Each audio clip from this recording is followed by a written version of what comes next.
हरिओम. हरिओम. मी संचिता Viraj Shinde, Virar east. मी बापूंकडे 2001पासून आले. तेव्हापासून बापूंनी असे अनुभव दिले ना, तर काय हे प्रश्नच नाही. क्षणोक्षणी बापूंनी जी काय अडचण येईल ते बापूंनीच सॉल्व केली आणि आम्हाला एकदम फुलासारखं ठेवलं. कसलंच टेन्शन नाही. तसाच माझ्या मुलीचा अनुभव मी तुम्हाला सांगते.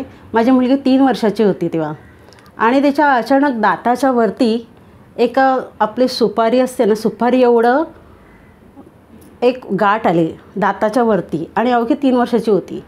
तर मी काय मी आपलं अष्टगंधा चंदन असं लावलं तरी पण काय फरक पडत नव्हता. मग मी डॉक्टरकडे गेले. आमच्या जवळच डॉक्टर होते, त्यांच्याकडे गेले. तर ते बोलले, बापरे, हे तर ऑपरेशन करूनच काढावी लागेल. तिला असं करा, तुम्ही ॲडमिट, मी तुम्हाला हॉस्पिटलचं नाव देतो, तिथे न्या, तिथे फटकन होऊन जाईल. ती गाठ काढावीच लागेल, नाही तर तिला लहान आहे म्हणून ठीक आहे, मोठी झाली तर जास्त तिला प्रॉब्लेम होईल. तर मग आम्ही घरी आलो. मी आता एवढ्याशा ह्याच्यामध्ये, आणि ते सुद्धा दाताच्या वरती मांस असतं तिथे गाठ आलेली. खूप टेन्शन झालं होतं. तर मिस्टर माझे बोलले की आपण एक काम कर, 3 दिवस उदी तिला तिथे लावत जा आणि उदी पाण्यात टाकून पियायला दे. तर मी नित्यनेमाप्रमाणे तसं केलं. हां, उदी पाण्यात टाकून तिला सकाळी सकाळी द्यायची, रात्री झोपताना द्यायची. उदी आणि ती तर काय, उदी म्हणजे खाऊच, उठसूट खायची उदी. आणि उदीसारखं इथे लावतच राहील. मला लावायची संधी मिळायची रात्रीची, पण दिवसभर ते सारखी उदी तिथे लावतच राहायची.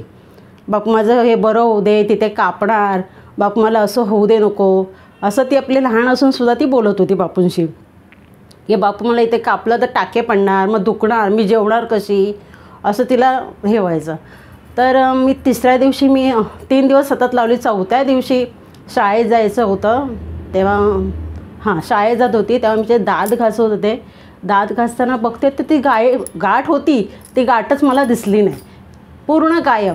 नाही तिथे कुठचं कसलं वन राहिलं ना, काही नाही. असा माझ्या बापूंनी उदीचा हा महिमा माझ्या बापूंनी दिला. हरिओम. श्रीराम अंबनी.